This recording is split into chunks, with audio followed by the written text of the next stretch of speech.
Assalamualaikum warahmatullahi wabarakatuh. Pengertian iman kepada hari akhir ya. Di sini ada dua kata, ada iman dan ada hari akhir. Yang pertama adalah iman. Pengertian iman mempunyai dua pengertian. Yang pertama adalah menurut bahasa. Iman artinya adalah percaya atau meyakini.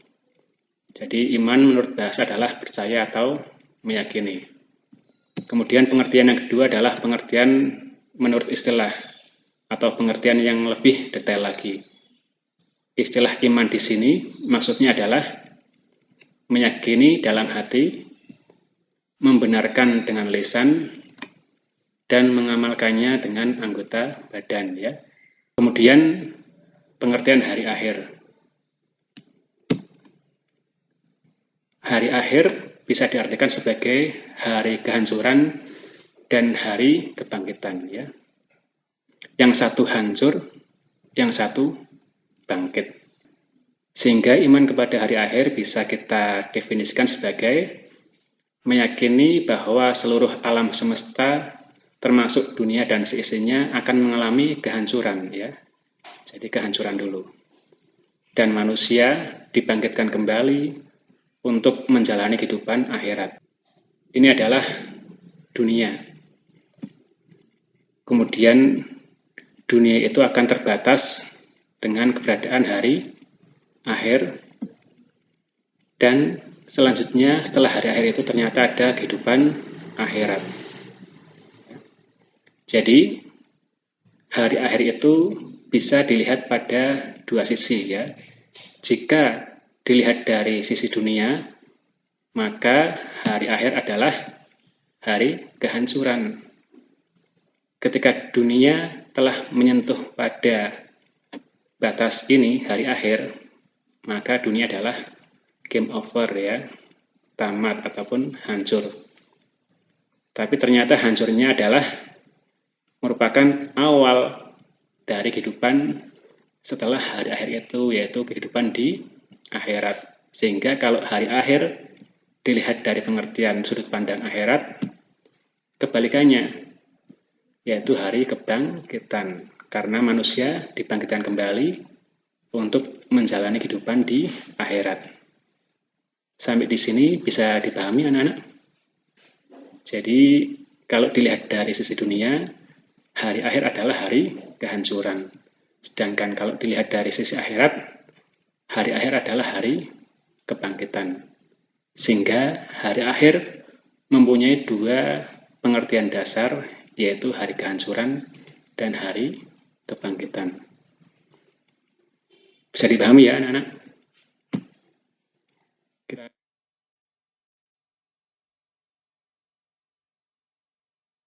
Berikutnya adalah dalil iman kepada hari akhir ya. Yaitu pada surat Al-Hajj ayat 7 yang tulisannya sudah nampak di layar kaca.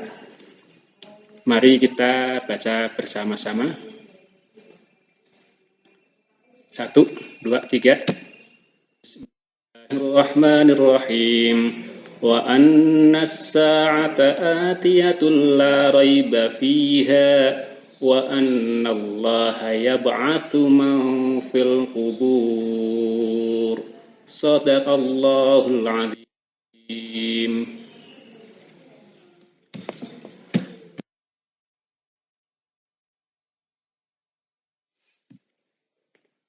Artinya, dan sungguh hari kiamat itu pasti akan datang.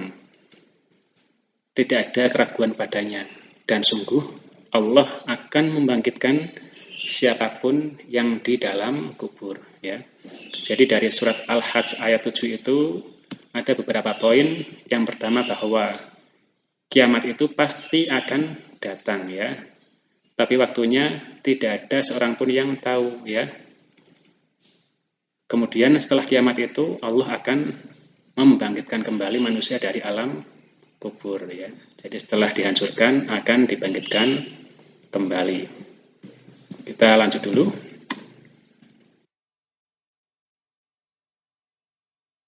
Berikutnya adalah macam-macam kiamat. Hari akhir itu sering juga disebut dengan istilah kiamat, anak-anak. Nah, kiamat ini ada dua macam ya. Yang pertama adalah kiamat sughra atau kiamat kecil. Apa itu kiamat sughra? Kiamat sughra adalah hancurnya sebagian alam semesta ya. Sebagian, bisa sebagian kecil, bisa sebagian besar. Yang penting masih sebagian.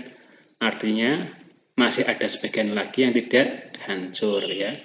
Itu adalah kiamat sughra.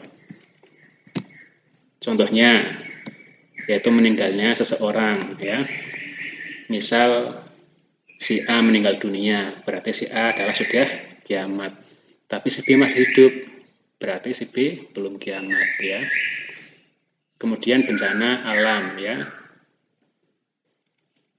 Itu termasuk contoh-contoh kiamat sughra karena bencana alam ini terjadinya biasanya lokal. Masih ada daerah lain yang tidak terjadi bencana. Kemudian ada yang kedua adalah kiamat kubra atau kiamat besar ya. Apa itu kiamat kubra? Hancurnya seluruh alam semesta ya, tanpa terkecuali dunia dan seluruh isinya ya. Contohnya apa? Berarti kiamat itu sendiri ya. Kiamat yang sebenarnya, hancurnya seluruh alam semesta. Jadi itu macam-macam kiamat anak-anak. Ada kiamat sughra, kiamat kecil, hancurnya sebagian, dan kiamat kubra atau kiamat besar, hancurnya keseluruhan tanpa terkecuali. Sampai di sini bisa dipahami?